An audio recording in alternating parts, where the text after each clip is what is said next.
the 28th of June 2023. Hi, everybody. I'm your host tonight, Dana Durnford. And you can call in at 709-589-4406. Hope everybody had a great day. We got lots to get into, and we're going to cover it by importance for the first part. If you haven't already, consider liking, subscribing, notifying buttons.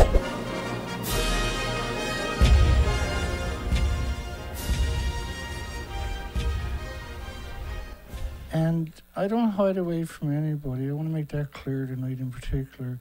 My phone number is always right here, my picture, my name, my video.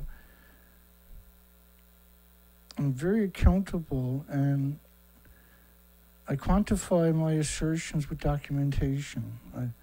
I don't just say stuff, and hopefully that actually means something, because there's an industry on this planet that is not supposed to be on this planet. It's called nuclear. We're going to cover pictures from today, because what I seen today was shocking. It's unbelievably shocking. Oh, that's the old one. And what the hell is this? They're building on Reactor 2. There's a new addition. It's a pretty blurry picture, but it's undeniable. We'll get into that a little later. I'm going to take you to the poll first. Should deadly nuclear waste, and in particular the americium-241, they're using it in smoke detectors, should that be banned from billions of smoke detectors? Because you can think about how many smoke detectors they got in a school, how many smoke detectors they got in an office tower, how many smoke detectors they got in a hospital, let alone in your homes. You're talking billions being produced every year. And if you say each smoke detector got 1,000th of a gram, more likely 100th of a gram, right? But if you say 1,000th of a gram, and there's a billion each year being produced, that's over 2,200 pounds of americium being released into the environment. And there's no regulations on purpose, because there was no debate when they decided they were going to do that. And there's other things you can do, put in a smoke detector besides anthropogenic, evil, insidious, man-made radiation.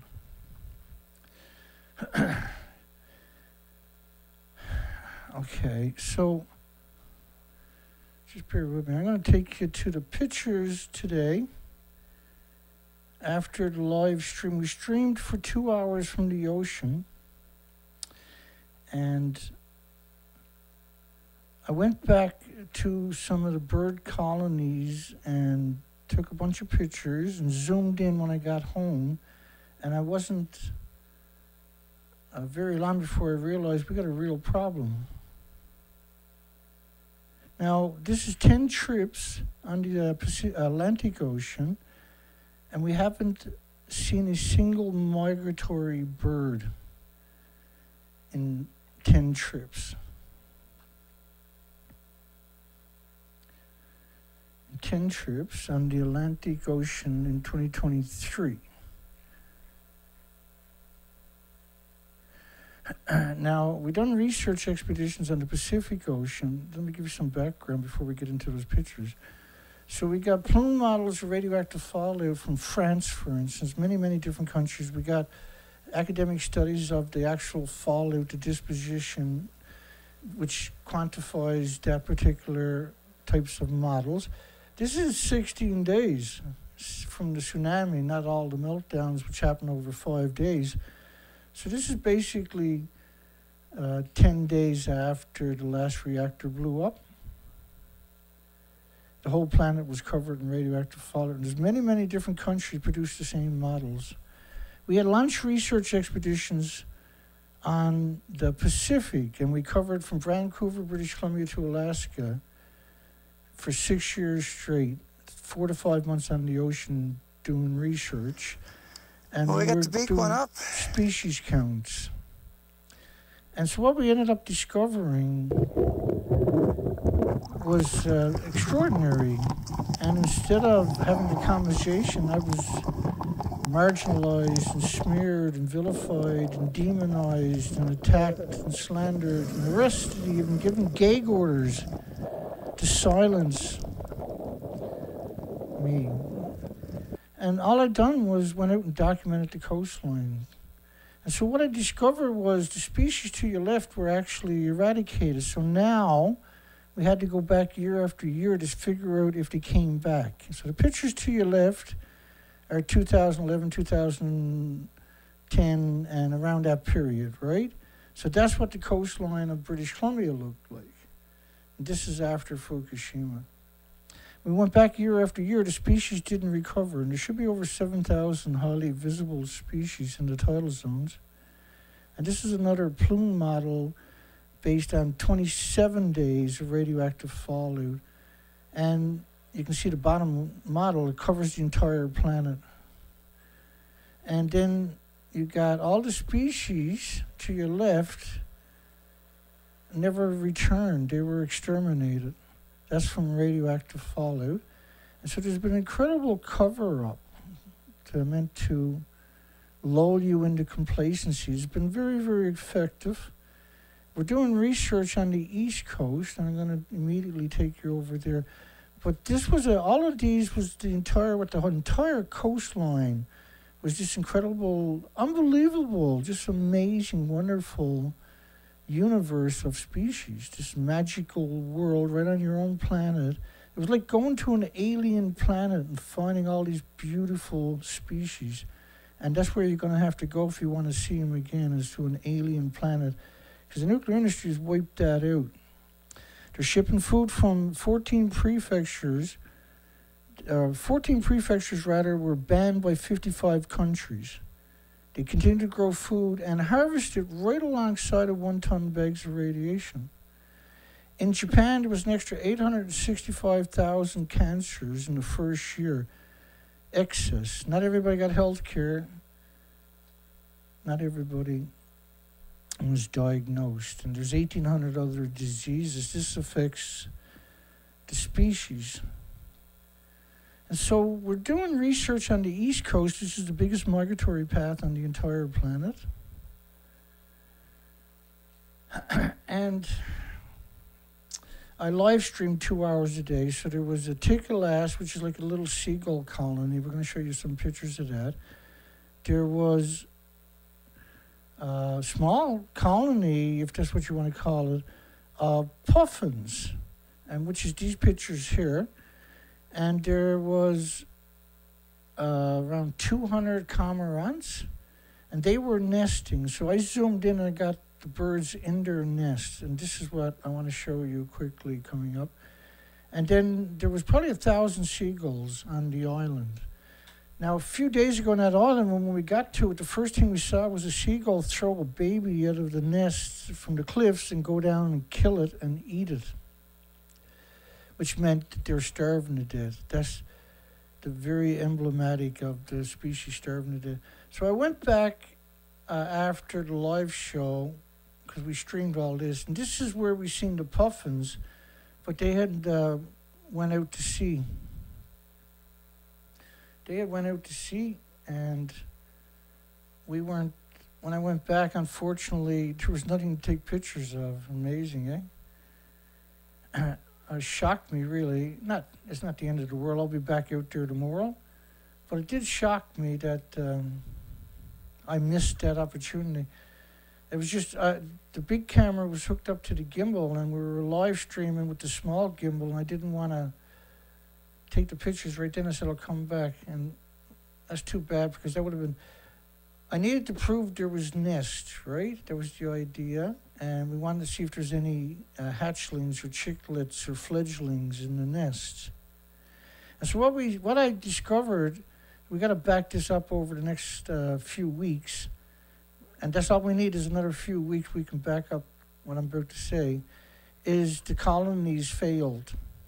And we did see some chicks, and I'll show you that coming up here right now. I just got to change the mouse to the other hand. And so unfortunately, but we'll get out there tomorrow, we'll find them, we'll get back on these spots.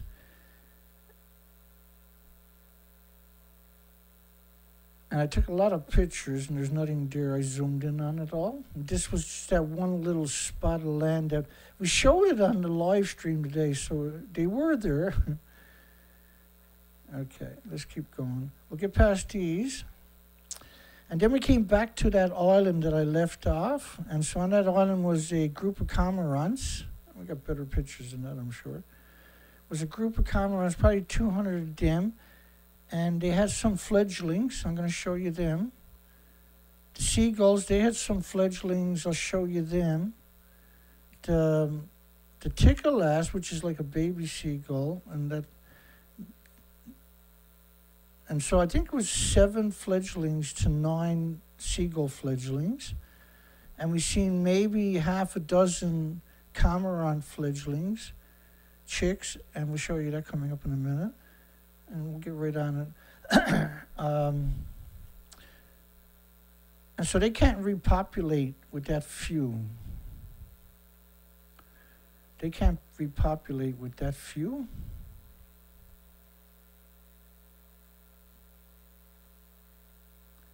So what's that out there? I wonder.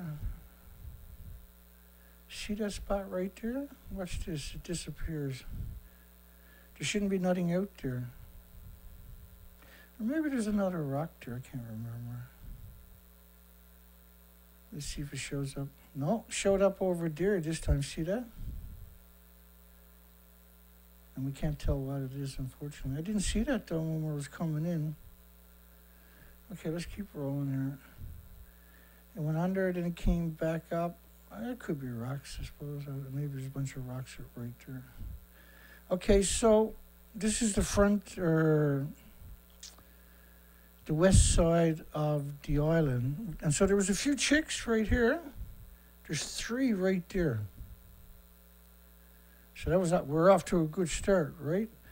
And they're nesting all over the place here. And this will make more sense in a few minutes what I'm trying to... So I was looking around trying to count this evening when I got home. It's 97 degrees here when I got home today. And so that was amazing just to see the 3 fledglings. And so they stand out, they got like dow, not feathers, right? So the fledglings at this stage won't have feathers, so that they stand out. They're not going to, but they are out of the nest walking around. We're 10 days in the summer, and we had a very late start to our summer because we're out in the Atlantic Ocean. There's normally 46 million birds. So when you see seagulls, there should be other species here, not just seagulls. And I checked through the majority of this, and I reached the first time I found 7 to 9. I can't remember. And see, there's another 2 right there, 2 more fledglings. So we're up to 4 already. Okay, let's keep rolling here. But they're very sparse, right? Not, you would expect to see 50% of the nest would have fledglings. And you'll understand that when we jump through the next couple of sets of pictures. And so this is a precursor. This is a baseline of fledglings we're looking at now. We're seeing a failure. And nothing, we never seen a single migratory bird where there's supposed to be 46 million migratory birds. And we haven't seen a single one in 10 trips on the ocean. So you see the excrement on the rock there. You're always looking for that. That should be everywhere, because at the top of it is going to be the nest. And that was a puffin. And so these are the tickle-ass, I believe. We're starting to get into the tickle-ass. And you can see the nest, right? They're actually on nest. We're not, and they're very tiny ledges. We're not seeing no fledglings in any of the Tikalass's nests. And so maybe the eggs failed and they're having another set of eggs because it's still early in the year. But, you know, because you got two species, I'll show you, have fledglings. The Tikalass didn't. And they eat a lot of microscopic food. Because when you're talking about eating a lot of microscopic food, because you're eating a lot to make up for a large meal, and they're eating, these things are going to be saturated with isotopes. And so when I got confirmation, these are the nests, and you're not seeing a lot of, you're not seeing a single egg, and you should be able to see the egg in some of these pictures, at least one egg anyway. There's no fledglings whatsoever. And there's around 200. We'll show you that over the next few minutes here. And there was around 200 cormorants. And we got some great shots, and we got some fledgling cormorants coming up. So we got a seagull right here. Let's check out of curiosity, and these are actually on. You're looking for a yellow beak, and they're on the nest for sure. And so the best way to find them is to check for yellow beaks, and that's when. And you'll notice they won't have any feathers, right? They'll have the down. Oh, that's the wrong way. I think the next colony gives me better pictures. So now you're starting to see all kinds of more nesting. It's called, on the East Coast, they're called Tikalass. Tikalass. And so we've seen a lot of breeding pairs. Maybe the first set of eggs failed and they laid other eggs, but I'm not seeing no fledglings. I'm not seeing anything feeding on top of that. This is the cormorants, feathers. And you can see the nest right there, right? They're still building nests, I notice, which happens sometimes when the colonies have failed. We'll just go to the next bunch of pictures. We should be able to find what we're looking for. We're looking for yellow beaks, and when you see that, you'll notice they don't have feathers. They have kind of like a fur, right?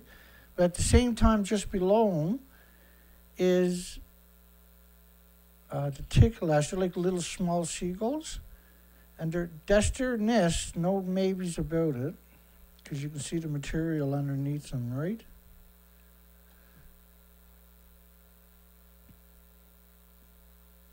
And so we're not seeing any fledglings whatsoever here.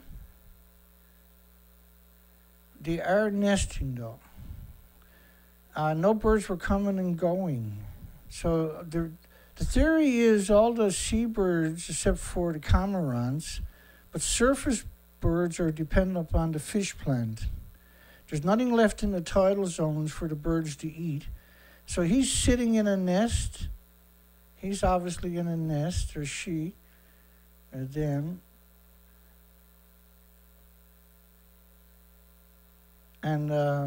this is extraordinary to find a colony of Tikalass, by the way.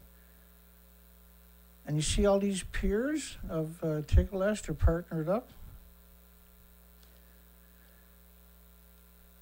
There's a lot of that. We're not seeing a single fledgling. It's 97 degrees here today. And when we first come to that island, we were live streaming. We watched the seagull throw a baby gull down on the rocks and go down and kill it and cannibalize it, which is typical when they're starving to death or the nest is going to fail. And because we cover a lot of stories about that over, say, the last decade in particular. Okay, let's get back to another. Because I took a lot of pictures just to be sure of what I'm looking at. And you don't know until you get home and do what I'm doing now, where you're zooming in. And so we haven't seen a single migratory bird in 10 trips. A lot of the trips are 5, 6, 7 hours on the ocean. We're getting perfect conditions for spotting them. And again, you can see all these are uncontestably nests for sure. So we'll keep going back here to see if something changes. But I'm assuming these colonies are going to fail.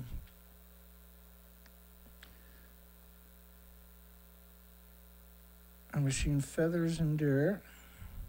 So we're looking for yellow beaks. I think it's the next set or something. You see the yellow beaks, and then you won't notice feathers, you'll see the actual fur. So these have no fledglings, is what I'm showing you. I'm moving through all of these little groups of cormorants, which are not indigenous here, and we're not seeing any fledglings in any of them. And that, we can't really tell that picture, but that could very well be a fledgling right there, though, because he's pretty small, I think. But we got some clear shots coming up in a moment. And this bothered me all night here, and I wasn't going to do this tonight, but I'll be back on the ocean tomorrow taking the same amount of pictures, and we got a lot of pictures. We can't get through everything, so I'm kind of flashing through. So you can see they're in nests, and in a second I'm going to show you a bunch of fledglings so you can really appreciate how easy it is to spot them in a picture like that. So those, as far as I can tell, these nests have failed, and I'm hoping if they did fail that they're laid other eggs, and that's why they're staying in the nest. And these are all adults or yearlings or something. Let me get to the next set of cormorants so I can show you a fledgling. Because when you see these shots taken, I'll take a lot of shots just to get one clean shot. Hang on, we'll go up high, because we got too many pictures. We'll never get through them all, right? But I know these little... So you're looking for yellow beaks is the quickest way to identify them, the fledglings. So there's no fledglings here. And these nests are pretty exposed, right? When you look at that nest up there, he's on top of a rock. And he's sitting on the nest, which means he doesn't have a fledgling, or it would have been right there. They won't leave their sides, eh? And whenever, now I thought he had something in his beak, and he does. But I thought he might be feeding something here, right? But he's not. He's bringing back nesting material when you zoom in. And we got a picture of a cormorant. I can't say 100% because neither picture is perfect. But it could be a fish, but where's the baby fledgling? Because you know with these gulls how big they are. Well, that's not really us, a tickleass, actually. So is that. Let me zip through a few. Up here. We should see some fledglings up here. And because this is kind of a wide shot, and then I'll go back to it. Oh, there's a fledgling right there. But it's very rare to see a seagull fledgling. So this colony is failing. Unless they're laying more eggs, we'll find out over the next while, right? And no yellow beak. Even though that's not necessarily 100% the rule of thumb. I just happen to notice that particular. So at worst, they're sitting on an egg, but usually most of them are born at the same time. There's a big discrepancy going on here, right? I'll zoom back in a second, I'm sure.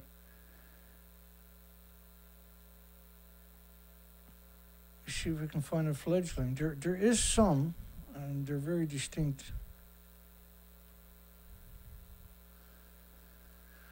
That seagull, see that seagull up there? There's one of them where you'll see the cormorants reaching for the seagull. Must be this colony right here, I think. So we're looking for yellow beaks. And I got better shots coming up in a second. We're not seeing the fledglings is what I'm saying. There is a few though, and they're pretty big.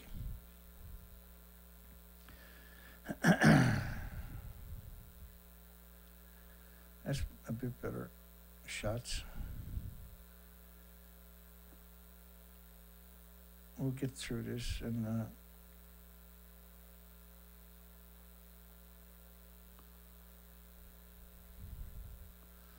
yeah, maybe it's here. Yeah, there's a couple of yellow beaks there, but that's not the color I'm looking for.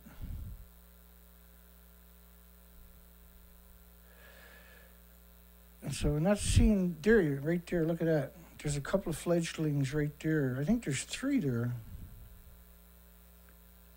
3 fledglings. Because they don't have feathers, right? They have like a dow, like a furrish coat, but their bills are yellow, so they'll stand out. And then you realize they're much smaller.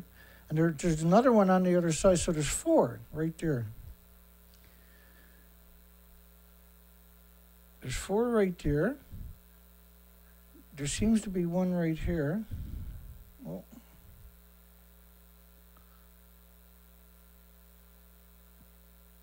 Let me go back. I lost my spot here. And we look down there.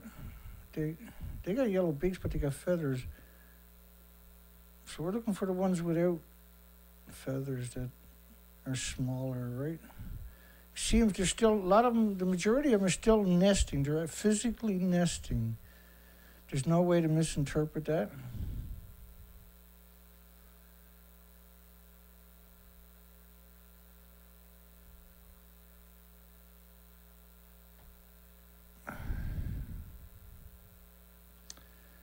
And again, what you're seeing is very few fledglings, which goes in line, but we don't see anything feeding, but they can dive. They're divers. We keep going to the next set here.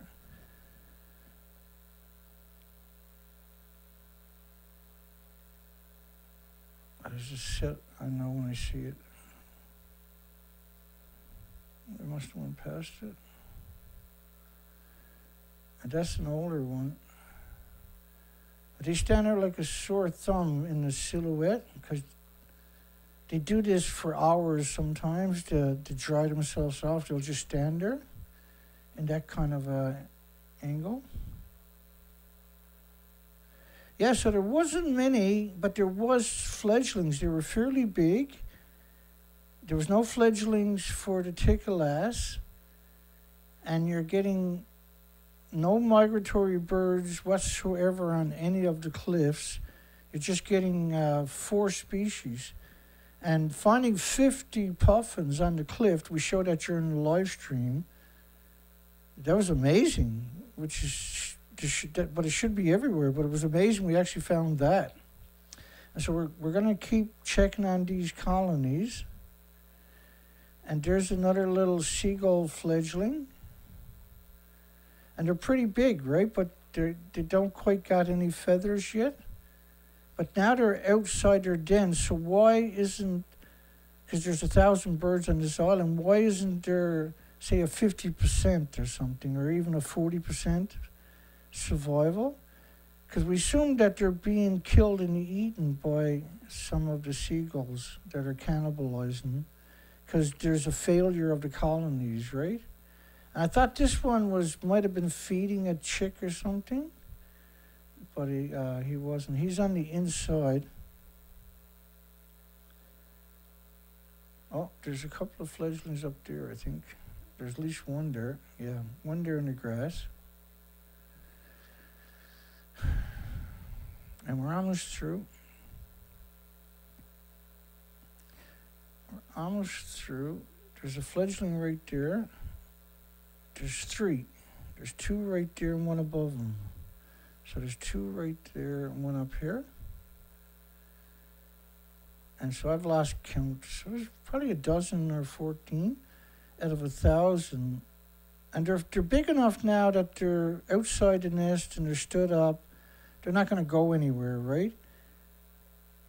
And so the next week or two is really important because and there's another fledgling right in there, by the looks of it. Yeah, another little fledgling in there. So there's 4. This is on the back of the island now. And this is kind of where I stop, or just a little. I think there's a few more. I took a lot of pictures of these guys because I wanted to make sure I got a good picture.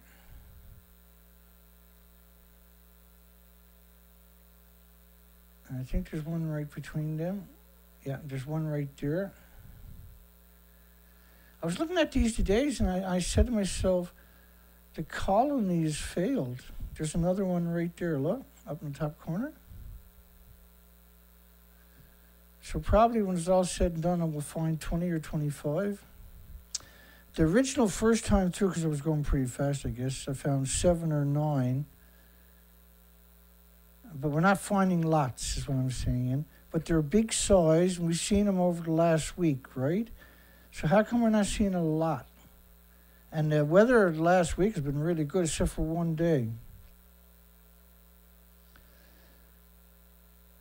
And we're not seeing them feeding in the ocean. We're almost through this.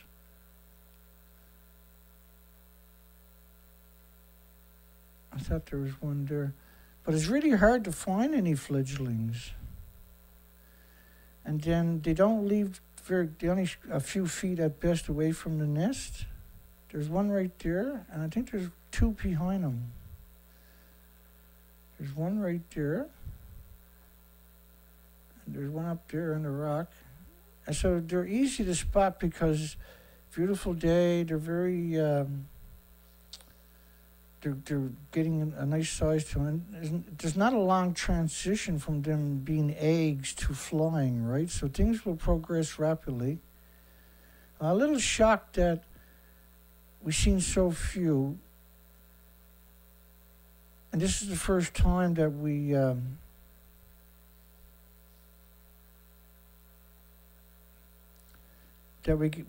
like the first time we got pictures of the nest themselves. It was perfect conditions. We had good sunshine. It was flat calm. And I had done a 2-hour live stream just before that. So this is the end of it here. And I seen a cormorant. I didn't know when I shot the picture. It was because I shot it through the window of the boat. It was flying across. And sure enough, it was carrying something. So that's carrying nesting material, right? I thought it was a fish. When I got home and zoomed in on it, I said, holy shit, they're still building their nest. Yet they got fledglings, or showed up already. And they should have all had their babies by now. So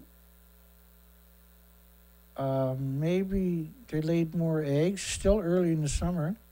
Because they are nesting, they're still sitting on the nest. So I'm assuming there's an egg there because there's probably half the birds here today were on nest. Most of the tickle-ass that we've seen in that small colony, but that's it. There's nothing else out there. Well, there's another seagull colony on the other side, but we didn't see different species in that colony. This colony has 3 different species: the seagull, the tickle-ass, and the cormorants. Oh, and at the point was 50 puffins. There should be, millions.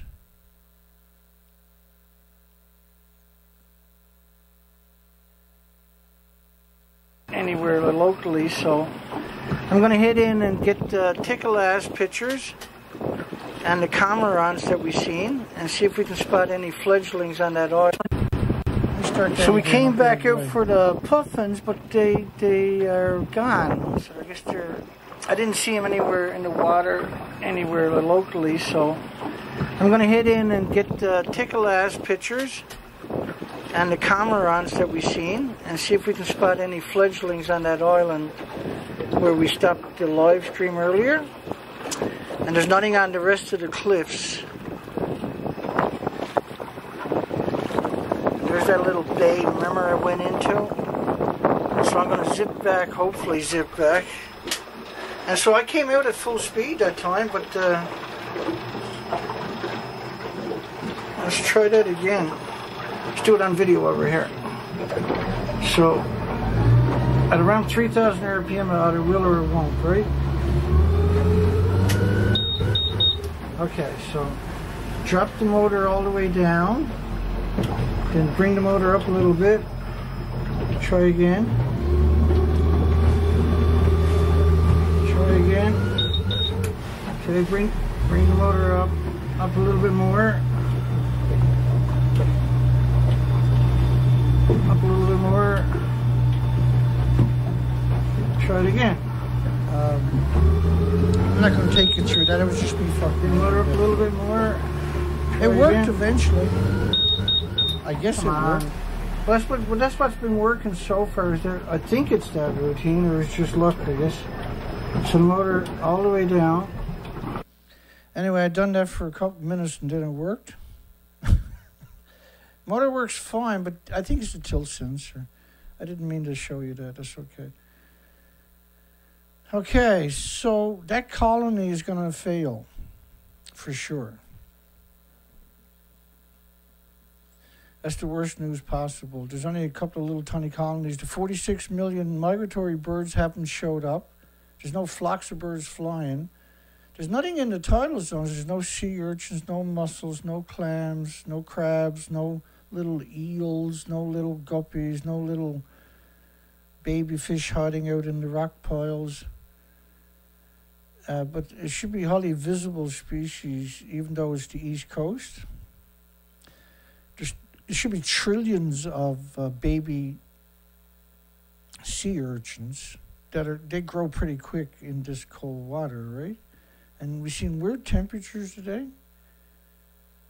Okay, next on the list, keep going here. So this is, imagine that everything we're talking about is because a couple of buildings broke down. That's generally what it adds up to. A couple of buildings broke down and is threatening the future of humanity and the millions of species. It's absurd, right? Let's keep it rolling here. Change hands again. So the plume covered the planet in about 19.5 days in this model from the Norwegian Institute of Air Research, which is the government agency. So the reactor 4 and reactor 3 were completely gone, but they faked the building and pretend the buildings are brand new. They're growing food in the nuclear wasteland, never stopped, even though it's been banned by 55 countries and 14 prefectures. They're growing food right alongside of 1-ton bags of radiation in the nuclear wasteland, in the no-go zone, and shipping it worldwide. We counted the tanks, there's not even 1,000 tanks, there's only 750. The media insists that nuclear is harmless and it's like a banana and a potato chips, and it's got nothing to do with nuclear. These are just a fraction of the so-called journalists that are pretending they're in the fuel pool of the building to the left that no longer exists. So what could possibly cause them to take it, do something so stupid and irresponsible to pretend they're in a building that don't even exist?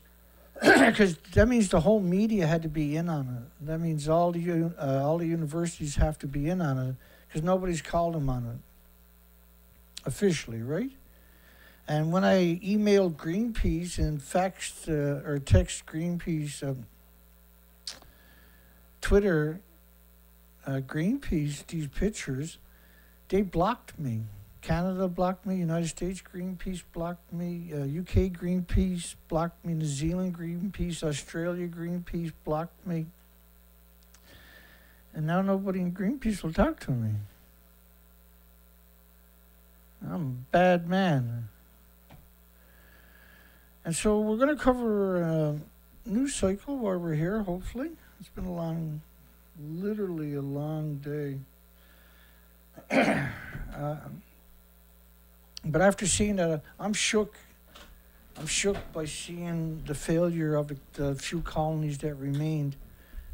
And hopefully I'm wrong. Hopefully there's hundreds and hundreds of little fledglings over the next couple of weeks will show up magically. Unfortunately, there's nothing for them to eat. I've never seen a single bird feeding, and we haven't seen a single migratory bird, and we're 10 days in the summer. Like, you haven't got a lot of time before they got to get on their migratory routes again. So they got to raise their fledglings and chicks and hatchlings and get them up to size and get them in the water and get them in the air, right? So they can get on back on the migratory route in the near future. And they should have been here and laid all kinds of eggs already. There should be millions along this area right here. Incredible. Well, there should be hundreds of thousands out there every day when you go out. Putin's devastating plot to blow up nuclear plant was approved. It's crazy propaganda from the nuclear industry, right? A cooling pond. So, like a lot of times, a cooling pond is considered a fuel pool. That's not the case right here, apparently. Thank goodness. So now they're saying a Ukrainian spy master and propaganda master is warned that nutjob Vladimir Putin, a.k.a. Russia, plans to blow up Europe's largest nuclear plant to have been drafted and approved. And allegedly they're going to set up destroy a fuel pool, I think. What they were talking about, hang on. Could cause the plant to go into a meltdown between 10 hours and 14 days. No, 10 hours, not 14 days. If it doesn't get water, it melts down pretty bloody quick if it was running. They're not running. So yeah, it could be a few days actually. Triggering a disaster, Zelensky is likened to 6 Chernobyls. 6 Chernobyls. Fukushima was somewhere, each building in Fukushima was equal to about 30 Chernobyls. Nuclear officials.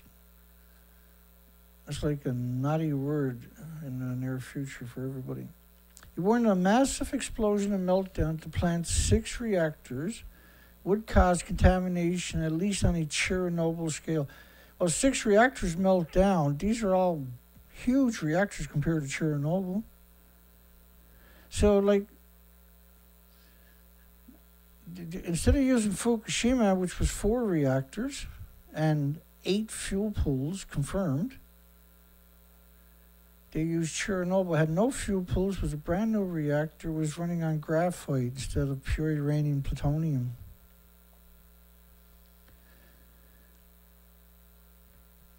Yeah, they like you remember we covered this stuff, folks. The die-offs in Alaska of the millions of MERS and 1.4 million MERS and over 1 million Cassini oclets was blamed on domoic acid. But a couple of years later, they came out and admitted it wasn't domoic acid. The birds died of starvation. But they were trying to, they spent a couple of years trying to blame it on domoic acid. And I'm not saying it's not real. I'm just saying that seems to be their go-to for the last decade. We hear it so often. And the one thing you always want to check, of course, you need pictures, you need boots on the ground, right? And so if Kevin Blanche can get there and get on the ground, then, and we can see if the animals are emaciated, because domoic acid is basically attacks the nervous system, and they become zombies, so to speak, and wither and die. But they don't die from starvation because of domoic acid. The domoic acid is toxic, so they die fairly quick. And it's very bizarre looking. And domoic acid is able to proliferate because we killed off the phytoplankton, the basis of the food chain, the oxygen chain, the carbon sequestering chain. That's why you've seen all the whales that are dependent upon that showing up emaciated, because they're traveling 10,000 miles in the migratory route and they can't find the phytoplankton. But they're not acknowledging any of this. They're just saying, oh, that's their go-to. But we've seen them over and over and over have to retract and withdraw that statement. And that's what they're doing currently. Yeah, I was reading a few of the headlines last night and the day about California. They got die-offs of all kinds of species. Well, they can go underwater and swim away, which is confusing to me. It's generally because it's a big ocean, right? They don't need to stay in the domoic acid,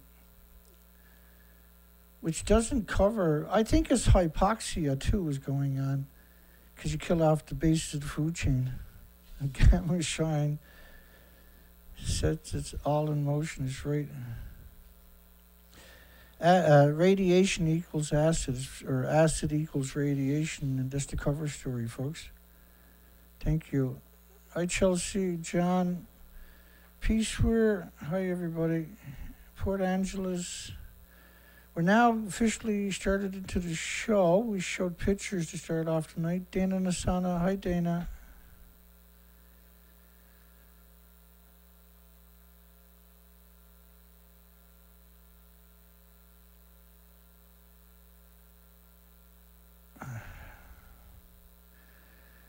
Port Angeles weight count is 20 times higher than it should be. Holy shit. Okay, let's keep going on that, because we won't get through it if I start.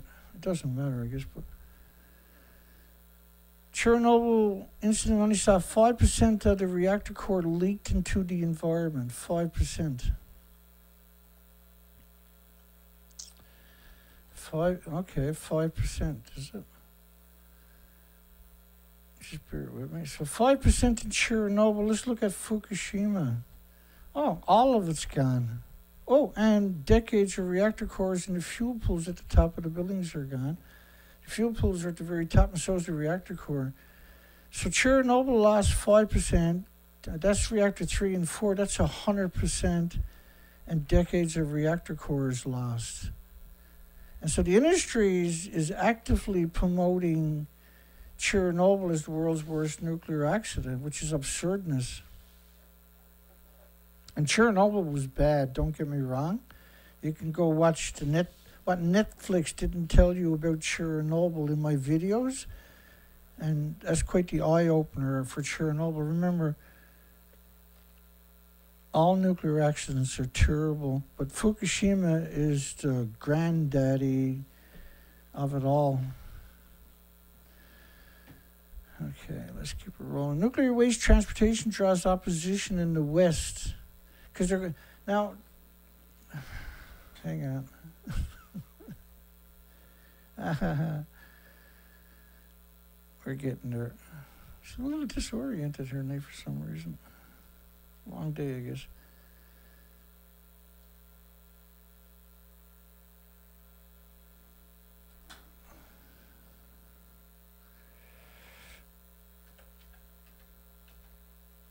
Let me see, I need a video to finish the story off. Well, I need 2 videos. I'll show it to you.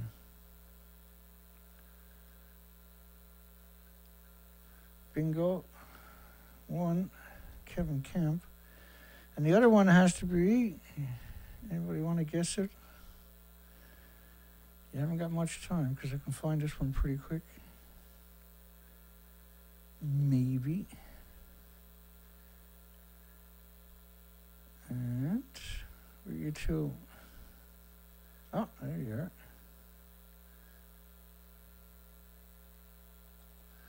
Helen Caldecott. Okay, so nuclear waste transportation draws opposition in the West. Snake River has invited in the demons themselves. On Tuesday, the Snake River Alliance is holding a webinar on the concerns heightened by the potential of a temporary waste facility opening in New Mexico. Kevin Camps is the radioactive waste specialist for Beyond Nuclear, which is Helen Caldecott. So let's play a video clip of Kevin Camp, because Kevin refuses to acknowledge that the fuel pools are gone from a reactor 4 and reactor 3. He's refused to acknowledge the reactor is gone and the fuel pools are gone. And he does that in this video. It takes a little while. It's a 1-minute video. He's got to do his setup first. And he's going to say it'd be Diablo Canyon would be infinitely worse than Fukushima if the fuel pools melt down or something. High-level radioactive waste storage pools. And incredibly, the Nuclear Regulatory Commission, the nuclear industry, has given short shrift to the safety risks of pools. So these are catastrophes waiting to happen. There's the slower motion boil-down scenario on the pools, but there's the fast motion drain-down scenario. And one instance of that we can point to in the United States several times now over the decades is the near drop of heavy loads. And one of my favorites, because I'm from there, Southwest Michigan, is Palisades Atomic Reactor. October 2005, nearly dropped a load weighing 107 tons. It dangled over the pool for 2 days. They nearly overrode the emergency brake on the crane, which would have been catastrophic. You could drain these pools pretty much instantly. The waste would be on fire in a matter of hours, and the radioactivity releases would dwarf what we've seen at Fukushima Daiichi. There's no radiological containment around. So he's saying, and let me finish it. On the pool. So he's saying Fukushima fuel pools didn't blow up and melt down. And they're infinitely more tonnage than what he was talking about. That was the cover story. He just covered it up. And it's no big surprise because he's with Helen Caldicott. Helen Caldicott was asked about the reactor building. Did it look like the building to the right or the building to the left? I put those pictures in. The top center is the actual video. They put pictures in too. But the debate is, does it look like the picture to the right or does it look like the one to the left? Because it can't look like both of them. Let me ask you this. You've said that if the spent fuel pool in number 4 collapses, that you would evacuate your family from Boston. Do you think we would ever know the truth of what's going on there? And the reason I ask is because we've seen coverage in the national news media here in the United States from ABC News and others that take video cameras in, saying that they're being given exclusive access to number 4 in the removal of the fuel rods, which is said to have begun. And what we see in the video being shared here in America is a pristine interior building. It doesn't look like a building in which the top blew off in a hydrogen explosion. The Japanese are very tidy people, and they have, by robot control and by human beings, removed the debris from the top of Building 4, and it does look pristine. You can't remove it from a nuclear meltdown, okay? And she called humans bi-robots in that, by the way. And here's Helen talking about reactor 3. And especially building 3 is very fragile. It's still got a huge cooling pool on its roof, protected by nothing. The molten core has melted its way down onto the concrete of the containment vessel, but maybe into the earth. And if that collapsed, there would be a nuclear inferno. But maybe into the earth. And if first off, it blew up. The building doesn't exist anymore. Not only that, that's the stump of a 190 foot, 65 meter, 19-story building. And Helen knows it's gone. If that blew up, what do you think that is, Helen? So Helen lied about that.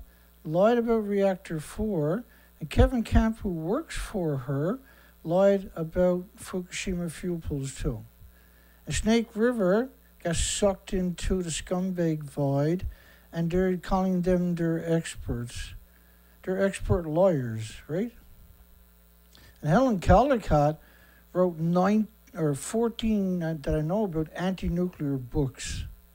And here she is on reactor 3 and 4 refusing to acknowledge the buildings are destroyed.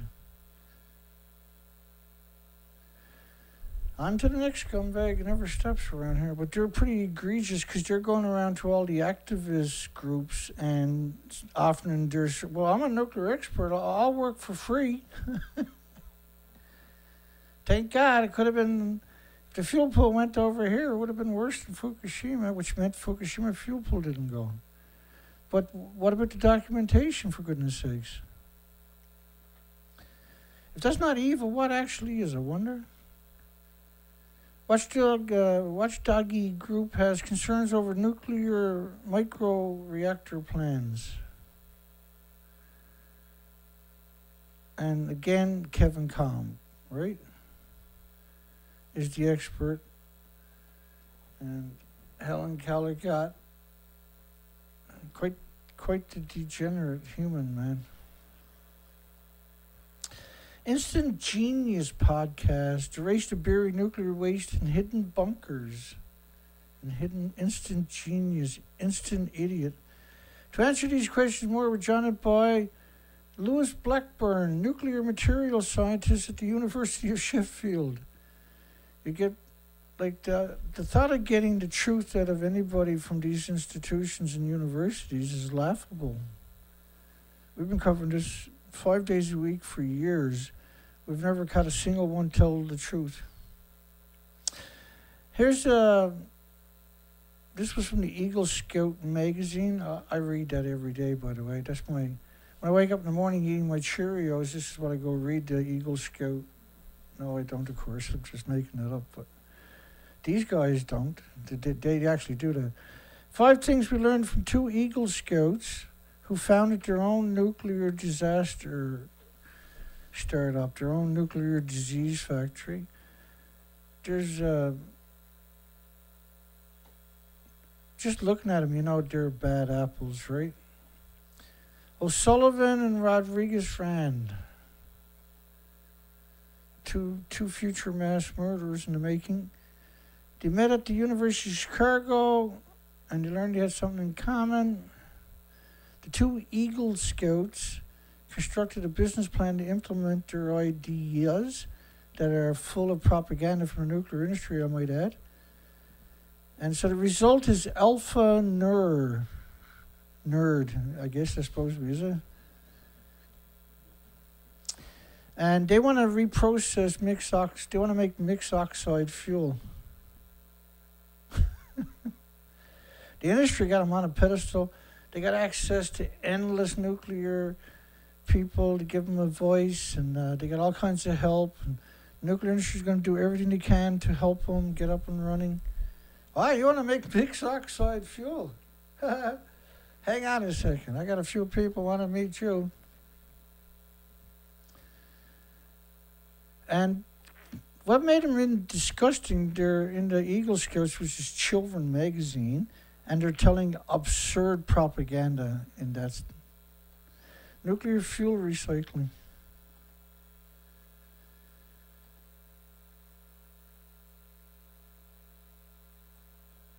Everything handed to them, everything given to them.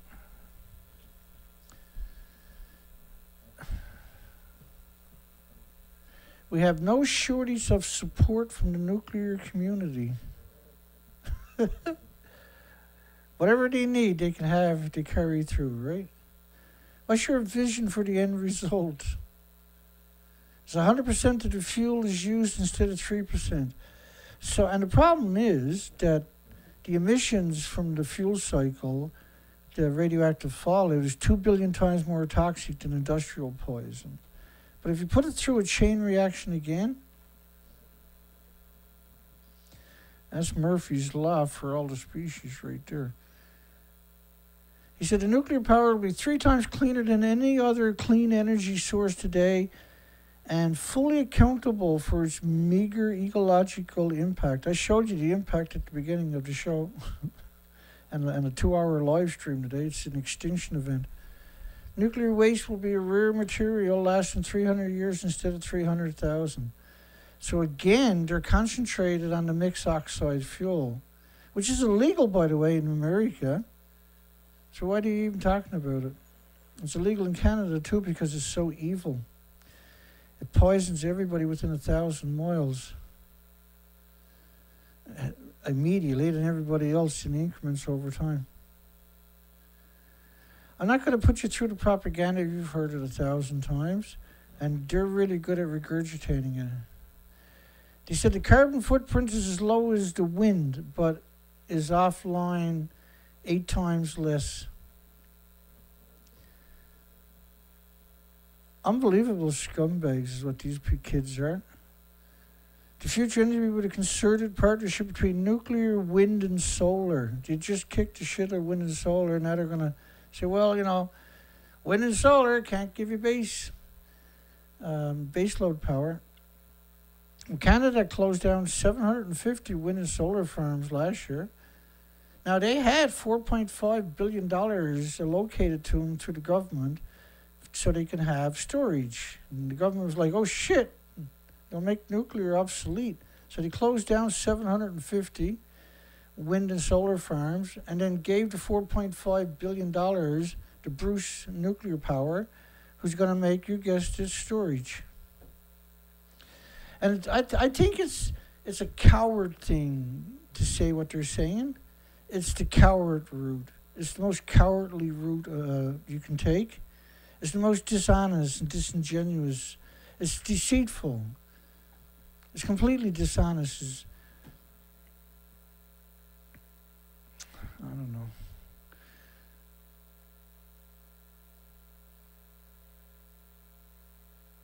It's horrendous anyway. It's disgusting. These are sinners, juveniles, on top of that, delinquents, they're felons.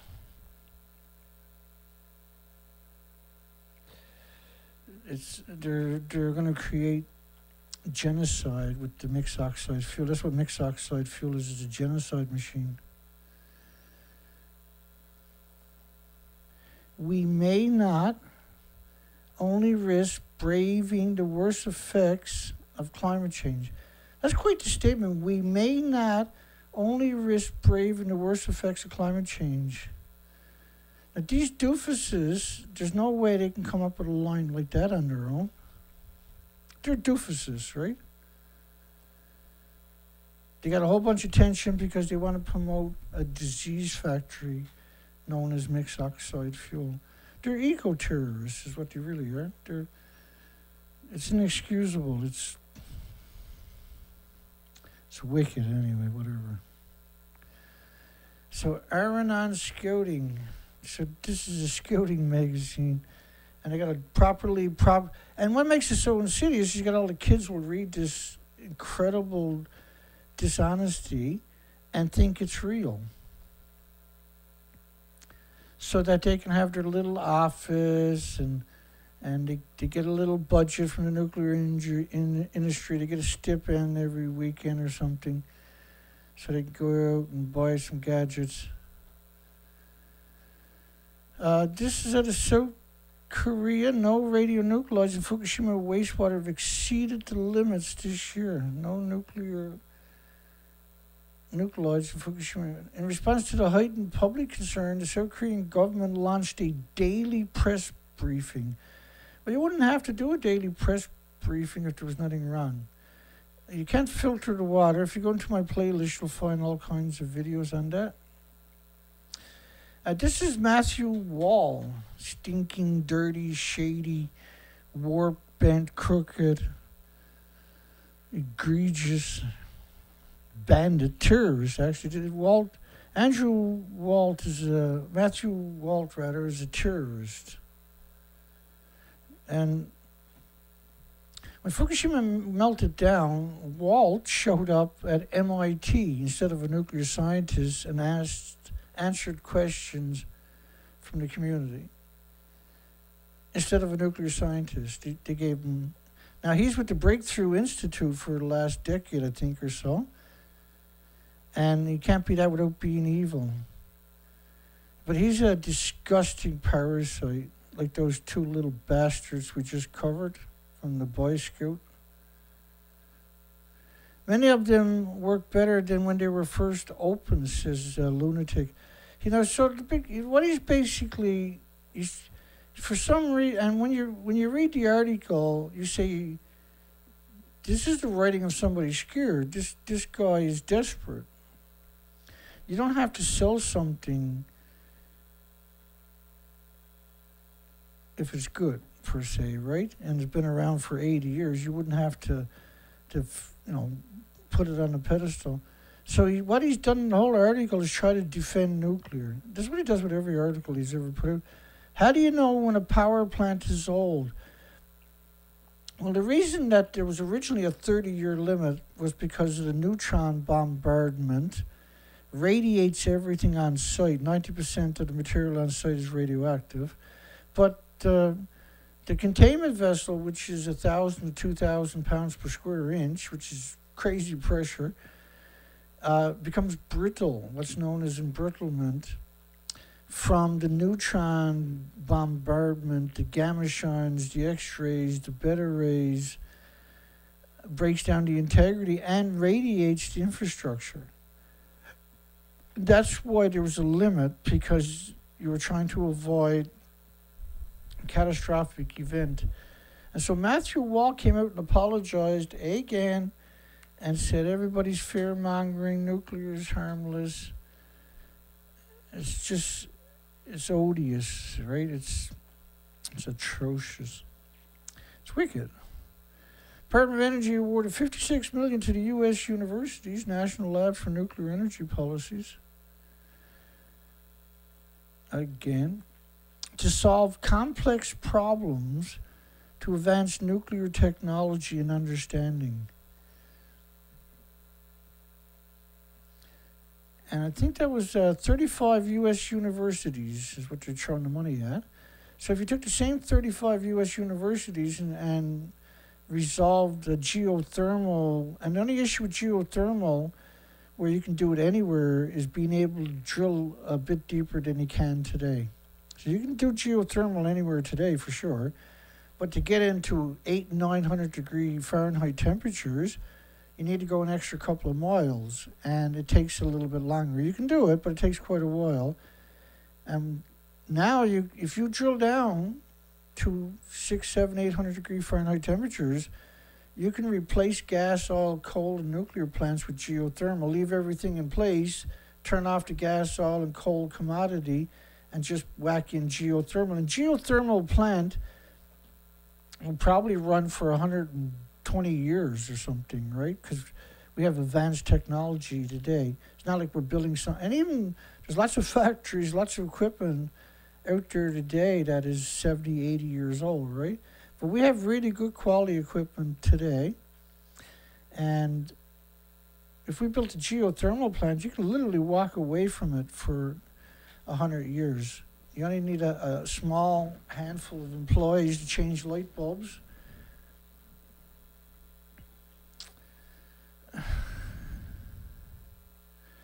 Where's the poll to? Oh, where is the poll, Dana?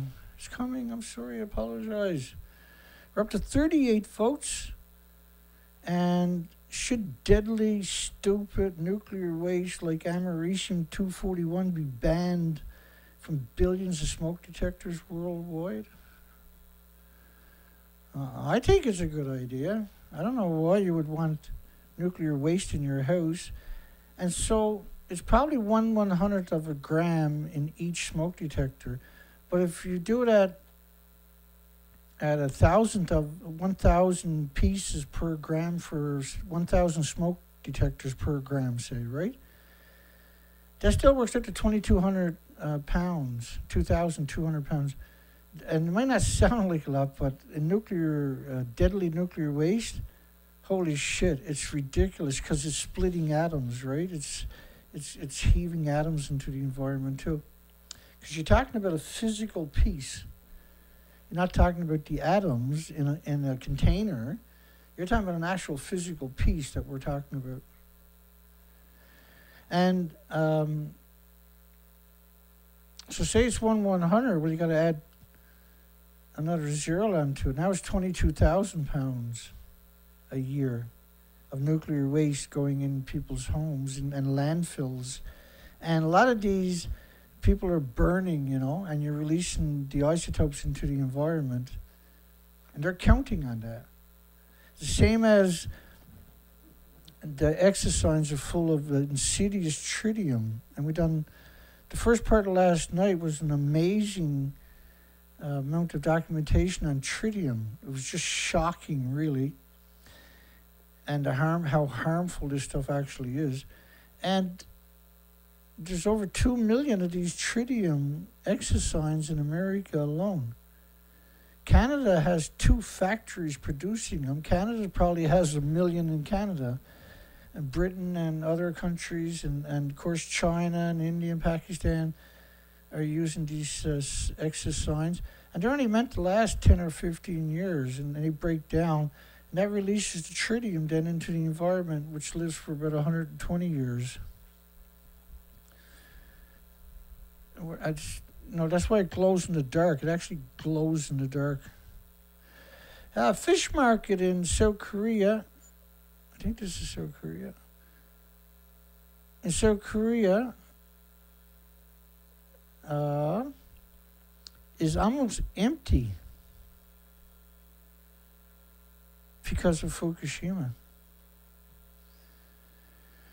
So people think nothing has gone into the ocean, but it might, though, in the near future. See? They don't know what you know. And if they did, that'll be the end of the disgusting nuclear industry in a hurry. Foreign Ministry says Fukushima seafood imports won't resume. That's South Korea.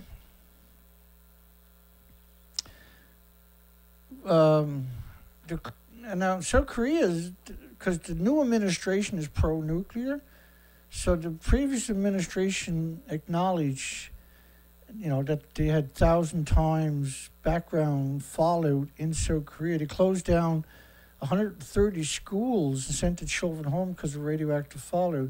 The current administration is like nothing happened.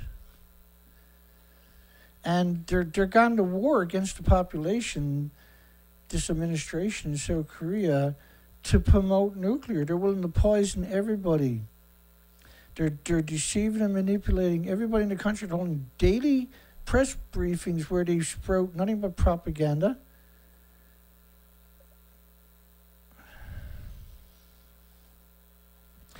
Fukushima Fisheries Group reiterates opposition to treated water discharge. And we get another stupid picture. Shouldn't they show us a picture with 1,000 tanks? Why don't they show us a picture where there's actually 1,000 tanks to claim that they got? And the tanks are empty. The tanks were built to manipulate you. This stuff never stopped going into the environment. Like, the theory, or the story is this never happened, and that they had a little explosion, but everything's there, and they got the fuel out of the pools of the buildings that don't exist anymore. And then the water used to cool it went through a filtration machine and then into the tanks. That's the new version since 2015. But originally, what was going into the tanks was from wells drilled around the site where they were taking samples. And rather than dumping that into the ocean, they were putting it into the tanks. They changed the story. Now officially everything that they're putting on the reactors is being sucked up, going through a filter magically and end up in the tanks.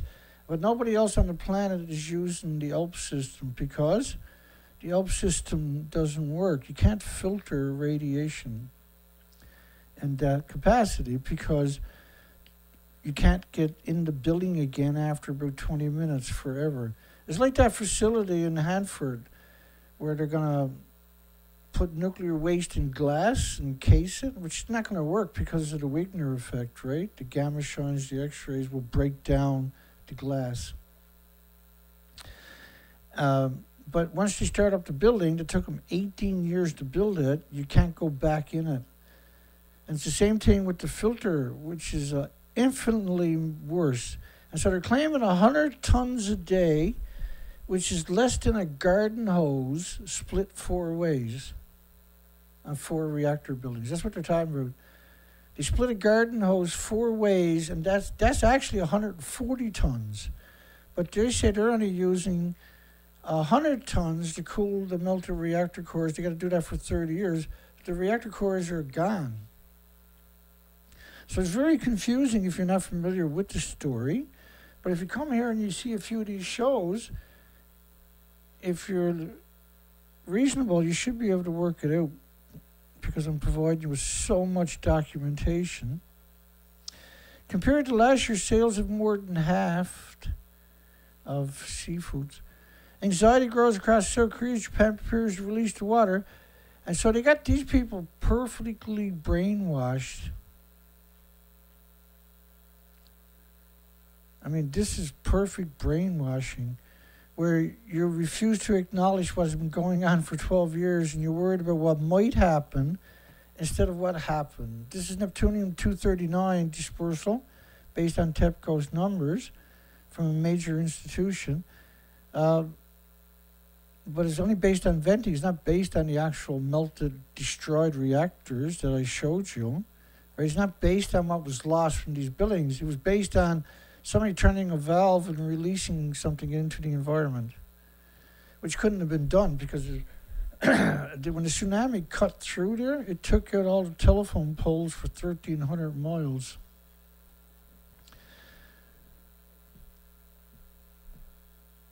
So they got everybody hyped thinking they're going to release tritium, when all they released was endless radiation that covered the entire planet in 20 or 30 days, according to... And we got studies too, right? Of the fallout itself to quantify it.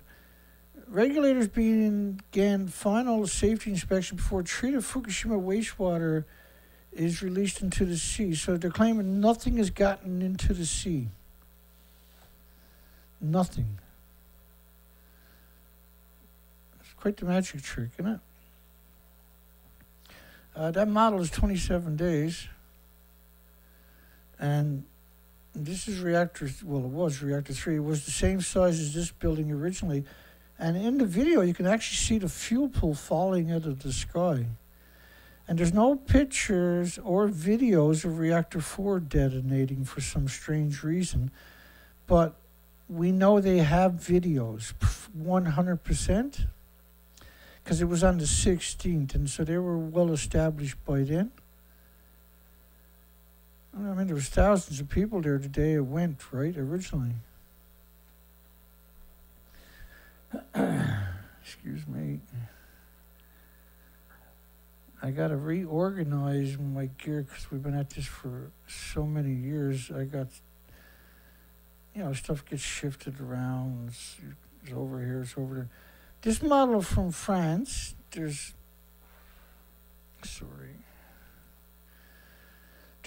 two models from France that you should be aware of. This model, by the way,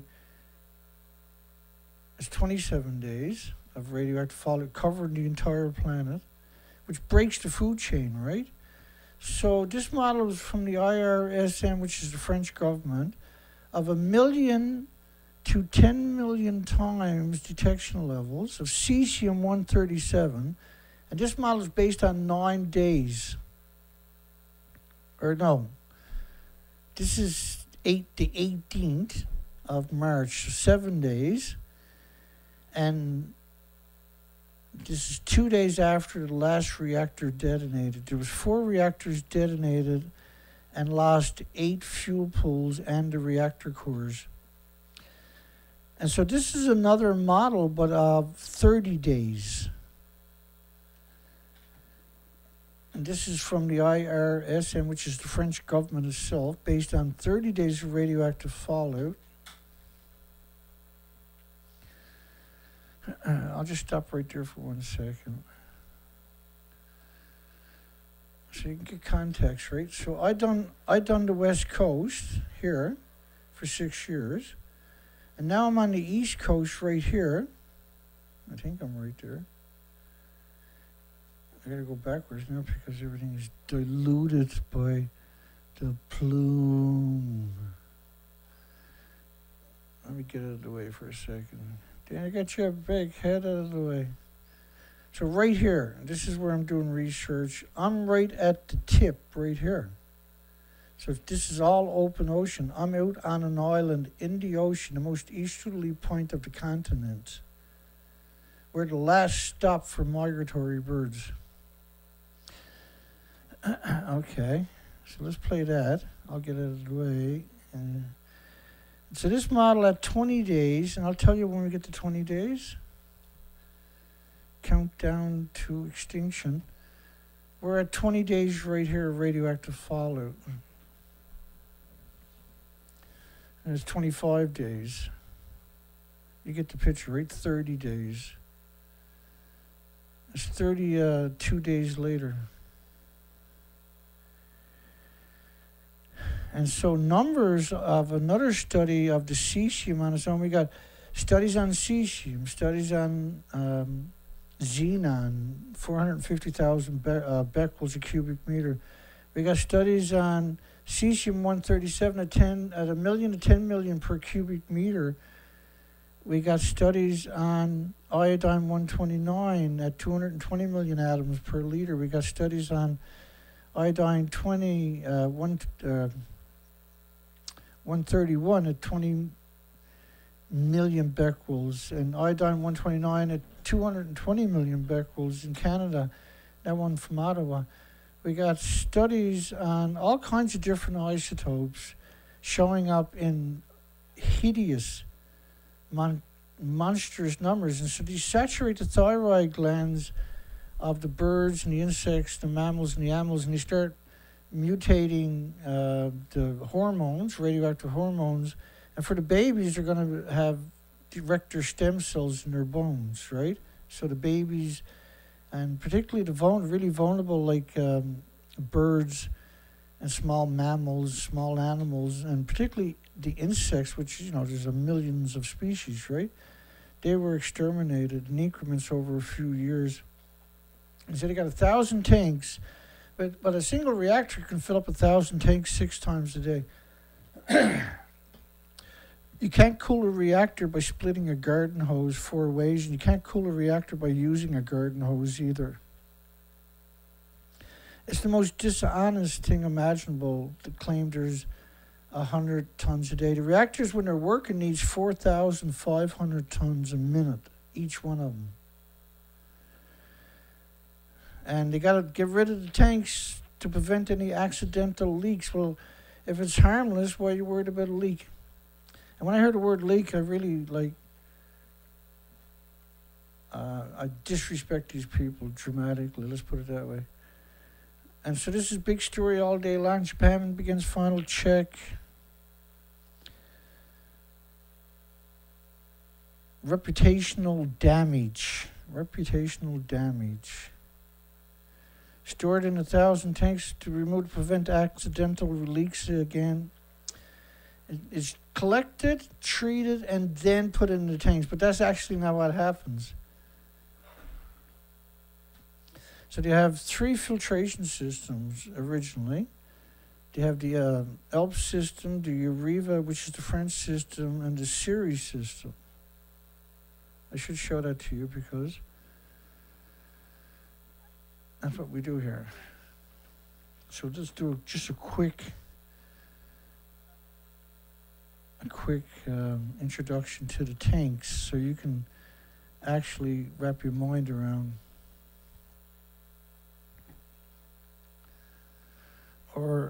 So they built all the tanks at the one time. I didn't mean to bring that into. So 2013 they had 1,000 tanks. 2023 they got 1,000 tanks. And try walking with both of your feet flat on the ground. And you know the ground here is steel plates. See, if you fill up one of those tanks with the numbers we're actually talking about, you're looking at about 1.4 billion or 1.4 million sieverts. You can't build another tank. You can't actually get back on that part of the site ever again. So just let me show you the water filtration system right quick, so you can comprehend why I say the things the way I say them. That's kind of important, hopefully. So you had the Riva system, 2014, 3.5 years later in August. For the last 3 years, the system was unused and kept out of operation. You had the ELP system, 2014, has yet to function. in 2014. And the reason was because of such high radiation doses, they couldn't get near it again. They only done it as a public relations stunt, right? Like the ice wall. The groundwater bypass operation didn't have any effect. They couldn't build a fence to stop it from getting into the ocean. The ice wall was irrelevant. Why would you even build an ice wall? You had airplanes flying over from America shown 1,000 feet above the ground, 3 million becquerels per square meter. But officially, nothing got out. You had the Ceres system, which is supposed to separate the cesium-137, because that's the cover story, didn't work, and never heard about it after. And the only true statement in all of this is Fukushima is in an apocalypse and everything is out of control. Then back to the headlines. Final Fukushima inspection begins. Yeah, so that's got a lot of traction today. I'm not going to do it to anybody. Water became contaminated. But what was interesting was they showed this picture. And I'm looking at reactor 2. Are you? When I look at reactor 2, I'm like, what the frig is that right there? I don't recognize that at all. Where did that come from? And when you look at reactor 1 under webcam, it's got a whole bunch of holes in it, but nobody's ever asked the question besides me, which was sent to me originally by Organic Slant, right? So when I zoomed in on reactor, I was zoomed in on reactor 4 and 3 first. And then I was kind of looking at reactor 3, and then I immediately seen reactor 2. And I was like, what the hell is this? Where did this come from? What are they up to now? Is this going to be another cover like they done with reactor 3 and 4, where they pretended they were in the building, but there's nobody in the building? Is that what they're up to again, I wonder? So look at reactor 1. Now, they had a Kevlar sarcophagus around this for 5 years. And because that detonated, lost the fuel pool, and it burnt constantly for several days in the reactor core at around 9,000 degree Fahrenheit temperatures. And it went down into the Earth-China syndrome. And so did reactor 2. So they faked reactors 3 and 4 extractions. Now they're going to do reactor 2, I guess, and then reactor 1 by the looks of it. But that's a new addition. And so when they show you these, see these small tanks over there?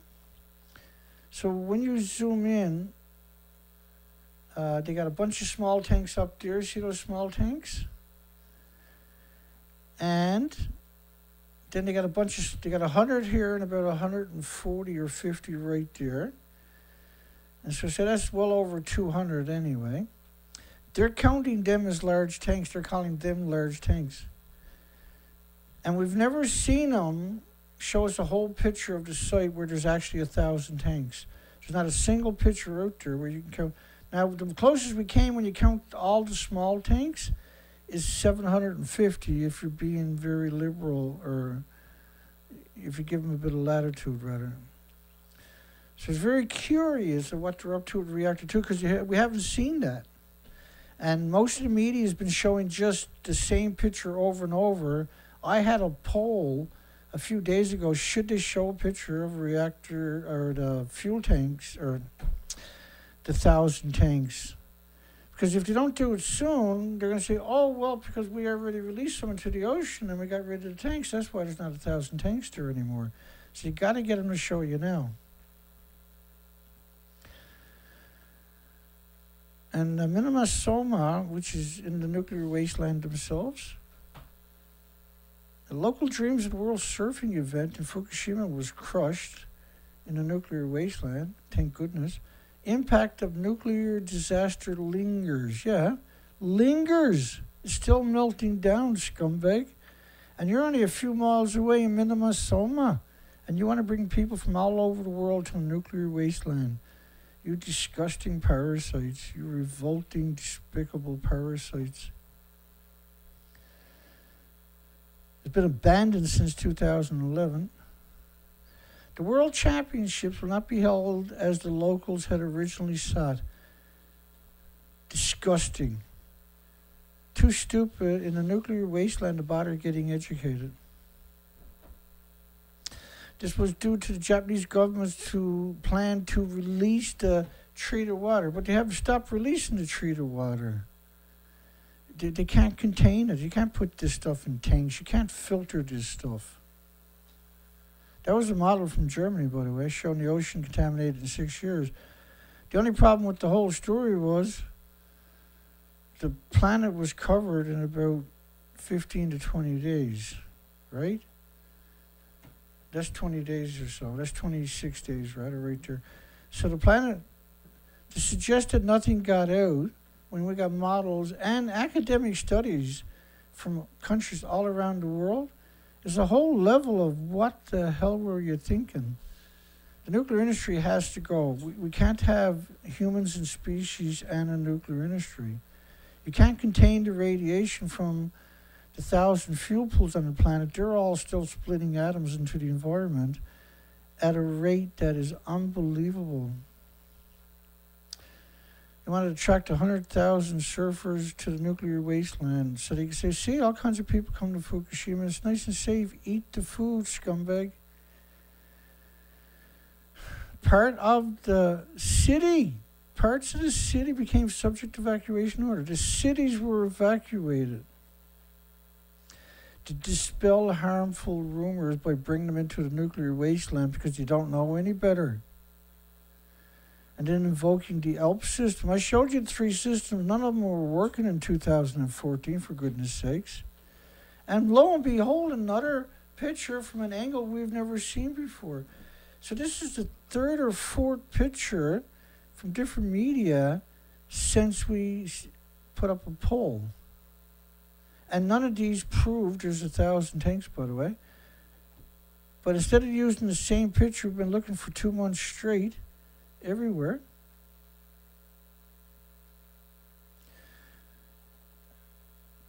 And this picture was minima soma in 2007. Why are they showing that now? And that's right in front of a nuclear plant. It blows me away. It's child abuse to take a kid to a place like that. Daily radiological test updates on it. This is Hong Kong. So they're going to hoodwink their country too, instead of being stoic. Daily radiological tests updates on imported Japanese food once discharge plan starts, as the environmental chief. And lo and behold, they show a new picture. Again, there's no 1,000 tanks. How come there's no 1,000 tanks? And this is an older picture because we don't see reactor 2 with the new addition added on that we seen earlier, which was stunning, really, wasn't it? And where's the 1,000 tanks, scumbags? So Hong Kong says they're going to be daily testing the food they're importing from the nuclear wasteland. $20 million Hong Kong money has been spent on new testing equipment and testing consumables related to material costs. Lawmakers slammed that the money shouldn't be paid by the government but by the Japanese authorities. It asked the government to better make use of the funds to support the local fisheries instead of checking for radiation. So we lost the planet to monsters, and they're called pro-nuclear. They're actual monsters. And they know what they're doing. There's no... Even the Boy Scouts we showed you earlier, little scumbags, degenerate scum that want to do mixed oxide fuel. Anybody that wants to do mixed oxide fuel is an insidious monster. But any kids that want to do it is scary as shit. They don't understand responsibility at that age. Up to 400 tons of salt will be released by South Korea because everybody's panicking when they should have panicked 12 years ago. This has been going on for 12 years. But they got everybody thinking nothing's ever happened. But when you go out and look at the birds and the whales and the porpoises and the seals and the marine life, and what we're doing is clear. We are we are way down the rabbit hole. You got any idea how late it is, how far down the rabbit hole we actually are? How dangerous what's going on actually is to everybody and every species? It's time to gut up, folks. Wargame shows attack on a nuclear reactor would cause a meltdown. I never would have guessed that. That's amazing. Somebody help me. The world is being run by lunatics. Should deadly nuclear waste, americium-241, be banned from billions of smoke detectors worldwide? We got a couple of smoke detector fetishists that came by and said, no, that's my fetish. You can't get rid of nuclear waste in smoke detectors. Dana, that's a terrible idea. Where are we going to store it for 1,000,000 years, Dana, if we don't put it in smoke detectors? Burn it in the landfills.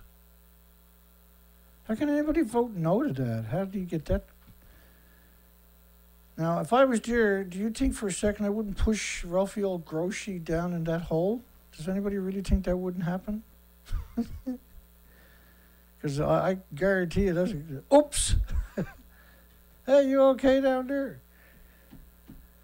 For more than a year, nuclear scumbags have wrung their hands about the risk of the radiological releases from the Zaporizhzhia nuclear disease factories southeastern Ukraine. And right across the river, this is not a very wide river, as far as you can see in every direction, is massive farmland. Nuclear doesn't stop hemorrhaging radiation into the environment from the fuel pools all day, every day, see? And almost all nuclear plants are surrounded by farms. It's an unbelievable, hideous, monstrous, evil industry. And the majority of what we're talking about is not an accident on top of the... And they say Zaporizhzhia hasn't released any radiation so far. The fuel pools don't stop hemorrhaging radiation, scumbag. Speaking of scumbags, Miss America, what a stupid bitch she turned out to be. There's other words I can use, but I'll get censored. What a disgusting maggot she turned out to be. She's naturally occurring radioactive particles in bananas because it's just around us everywhere. That's just how it is. Like, how can you use a banana and talk about nuclear power? And she put out these stupid little videos where she's trying to be, I'm a nuclear engineering student. I'm better than everything and everybody. And it's like a banana and a potato chip.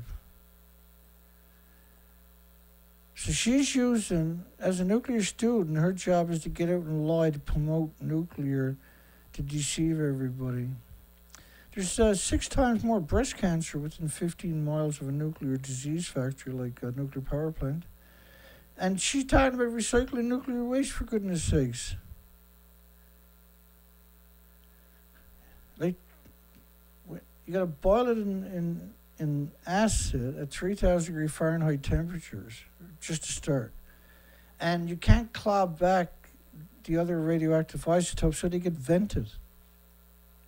Back in the old days, you used to vent it down into the ground, but it didn't work. So they said, frig it, just release it. And now, since the nuclear existed, well, a couple of decades after nuclear bombs started, I think it was the early 70s anyway, that's when people start realizing there was massive cancer clusters. It was a cancer epidemic worldwide all of a sudden showed up. And Alzheimer's and dementia and autism and diabetes and Down syndrome and schizophrenia and heart, liver, lung, respiratory, pituitary, thyroid, adrenaline glands. But cancer was just immediately on everybody's radar forever after, because the radioactive fallout covered the whole planet immediately, right? So she's advocating mixed oxide fuel. She's equating natural radiation with bananas. Piece of shit. Disgusting piece of shit. I'm sorry, I had a long day. I apologize, folks. I kind of crack sometimes. Ontario First Nations strike a revenue sharing deal with Bruce Power in Canada. So the what they call medical isotopes, and a few days back I went through a whole bunch of academic studies showing you why that's insane.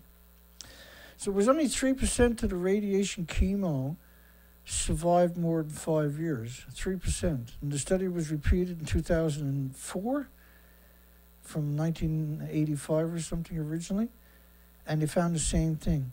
2.3% in the United States and 2.7% in Australia, I believe it was, lived longer with it than without it, but their quality of life was denigrated viciously. The rest of them died. You have to sign a piece of paper saying you can stick a 2x4 up your rear and walk around, call you a popsicle, and you can't sue them. Mining giant BHP, how many times have we covered this story in the last couple of years? They're always doing it, and the media always pumps it out there. They want Australia to scrap the nuclear power plant so they can make a profit, which is a very small profit. I think they ship, like Australia ships, it's around $1 billion a year in uranium, but that's tiny. Really, that's tiny compared to the other commodities they're shipping. And Fukushima was loaded up with a bunch of Australian uranium, by the way. And the Australians have been dominated by the British for the government and curriculums in the school and stuff like that. License extension for Pickering, which is supposed to be closed down next year, is extended for another couple of years at the very last minute. And look at these people bringing their children right alongside of a nuclear disease factory. So they should be charged with child abuse, right?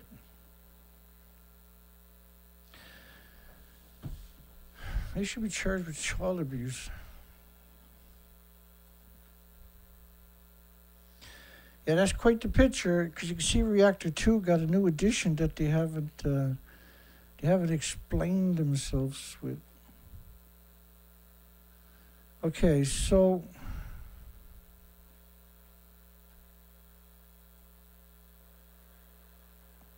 which nuclear meltdown will kill you the quickest when you walk towards it, I wonder? Because they both kill you. Okay, so that's the end of the show. James Lucid donated $630 last night to try to get the truck fixed and the boat up and running. And so that was an awesome, and we got a bit saved up to go towards it already. And so we're trying to get a garage to diagnose it, and it's almost impossible to get into one right away. I haven't stopped giving up. I'll be trying again tomorrow morning.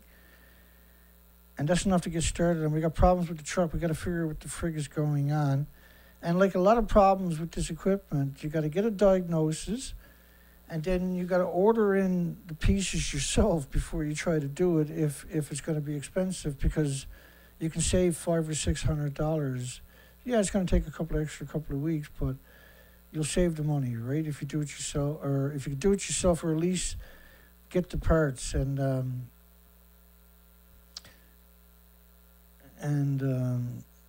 so the fuel assembly, for instance, for the tank, they were asking over $600 and up to $1,100 for it. I got it on Amazon for, I think it was $130 or something. There's a big difference. And they actually shipped it pretty quick. But they charged $600 to put it in. The bastards. And I had a heart attack the next day and ended up in an intensive care unit for 21 days, right? And then I had 7 stents put in. And now I'm back now, baby. Good to go. It's going to be a while before nuclear gets rid of me this time. But I'm still recovering, and I'm finished up all the pills, I think, tomorrow or the next day. And so we got prime weather, so I'm forced to get on the ocean if I can. And I'd done some work on the bottom of it a few days ago, where the tank was loose, had broken bolts out. The skid plate, the steel skid plate for the tank, when they put chummy in it, they didn't secure it. And so I got that's, but I'm still having problems. I'm not sure what the hell it is. My transmission is good. The engine is good. The transfer case is good. But when it hits certain bumps on a certain angle, then I'm getting a few issues. And then it's okay. I still got power, but it scares the shit out of me. I don't know what it is, right? And so we can't travel very far. But lucky for me, to where I'm launching the boat, it's pretty level. There's not very many potholes to worry about. And if I just take my time, and I'm going below the speed limit, I can get the boat up, no problem, get it in the water and come back home. So I can still pull this off. I just got to get a diagnosis, find out if I need to order the parts or just go ahead and get it done, right? So I'm super thrilled. I'm just unbelievably grateful that we're moving ahead on that. And it's only because I've been censored for so much. It's very difficult to fund this operation, and it's an absurd struggle. But I'm getting used to struggling, and it's not going to stop me. But I mean, it's very important. We got problems with the boat we need to get figured out next, and hopefully this doesn't cost too much. We got enough left over to go after the boat. If not, we'll deal with it. I can still do the research, and so we will. We got about a 50 kilometer, 60, 70 kilometer shoreline of our test subject. We're right out in the middle of the Atlantic Ocean. And we're just a few miles away from the end of the continent, right? So this is the last stop for the 46 million migratory birds. And guess what? They didn't show up. And the residential colonies that are here year-round, they failed. And unfortunately, that's what we're going to be proving over the next couple of weeks, I would imagine. I hope I'm wrong. I know I'm not, unfortunately, because we don't see any birds feeding in the ocean whatsoever, and we don't see a single migratory bird in 10 days. And so I'm a very humbled person that comes to you again tonight. Let's close the poll down. It's such a humble thing that I have to do every day to keep this operation moving forward. We got twice as many votes almost as we did got likes, which is shears, right? Way to go, nuclear. Never disappoint us, eh? So we done great. We got a 44 vote, but a incredibly small 24 likes. Because the way we started off the video with the pictures from the research expeditions showing the total failure of the local residential colonies here. And we done a live stream today where we showed this stuff during the live stream. I went back and took zoom pictures, and when I zoomed in on it, I was just horrified. These colonies are going to fail. Now they might have laid, the first eggs might have failed. Now they laid another set. It's still early summer, but it's late. But they can still pull off another hatch, and it's been known to happen. But I think this is obviously a failure. And I'm heartbroken by it. It is what it is. So I've got to go head back out on the ocean tomorrow.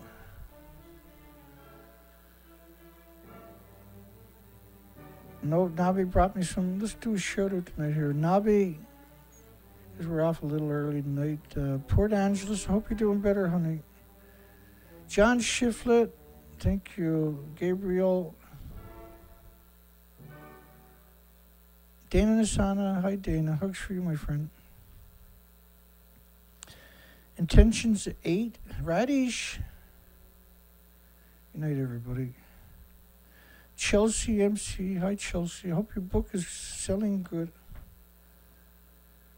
She spent years working on her book. James Lucid, hugs for you, my friend. Bless your heart, buddy. I don't know what to say, man. Thank you, of course, obviously, but thank goodness P-Hig, I don't know how to pronounce that properly. John Curtis. No, Stephen Young is out there. I seen Colette there earlier. Hi, Colette. Colette was on the live stream again today. So we got a brutal pace going on for the last little while, trying to get things accomplished. This is great, you know. The last 2 days I've been working out in the shed on a bunch of projects we got to get done. It's going pretty slow, but we're getting through it. We got like 20 different projects to get through. Some are reasonable, just time consuming. Some are hard. That comes with the territory. We still got to put a show together each night. We still try to get it on the ocean, do research. Tomorrow's looking the same as today. Today was 97 degrees. 97 degrees here. So you can't stay home. We got to get out and do something. It's prime for doing the research because you're getting perfect conditions for research. And you know, out in the middle of the Atlantic, that's a rare commodity. Summer is pretty short around here. And hi, Don Vincent. So we're forced to get the research in with a broken this and a broken that. Kevin Blanche showed up tonight. Look at that in his comments. Thank goodness. Last night, Kevin didn't show up in the comments, for goodness sakes. Patrick, Vast Thinker, Ramos through. Oh, there's Colette. Matthew, I'm going up. Now I'm coming back down to the most recent comments. It's not published yet, Chelsea, okay. But the book is finished, though, because I remember a few months back you mentioned that.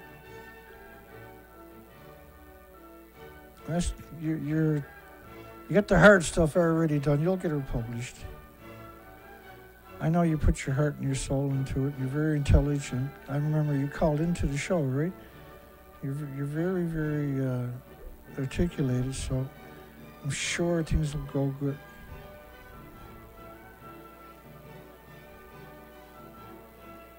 Did we get everybody? Peaceware.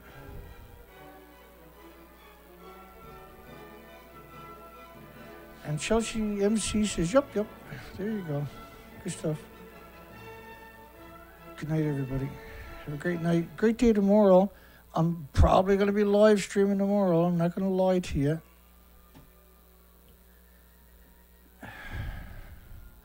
And there's no colonies in the other bays that we're checking, right?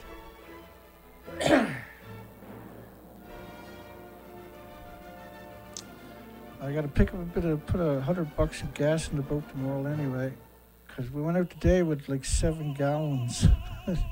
You're playing a dangerous game doing stuff like that. If one tank has a problem, you can't switch to another tank, see? I have 3 separate tanks. I bottom and plumb them all in myself so I can turn on and off at will, right? So the idea is always keep something in 2 tanks, but never go on 1 tank, because 1 tank can fail on you, right? The hose can break and you can't get at it, or just things.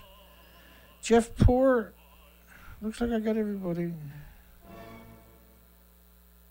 If I didn't, I apologize. See everybody tomorrow night, or some of you tomorrow morning, from the sea. And so, major censorship tonight. If you make it this far, don't forget to give us a thumbs up. It probably won't register. It looks like I'm being censored. Scumbag nuclear. Yeah, that's me singing, Nobby. You like it? Just kidding, folks. We'll see everybody on the next stream. That's probably 10 hours away, 12 hours away. Take care.